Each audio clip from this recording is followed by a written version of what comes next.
ពេលវេលាមិនគួរ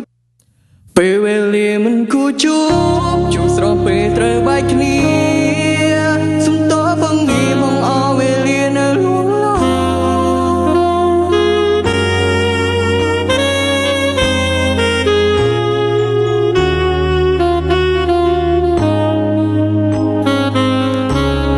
លួចស៊ូខ្លួ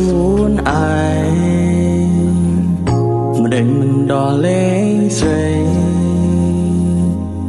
ប្រឹងត្រដរមិនតទៅមានអីវ៉ៃស្រឡាញ់ស្រីព្រោះចង់ឲ្យគេថែរូបអូ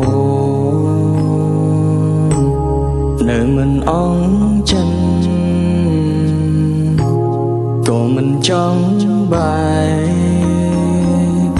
ពេលវេលាយើងស្រឡាញ់គ្នាលឿនពេកស្រែកសួរមេឃឲ្យខ្ញុំបែកគេកំពុងជួប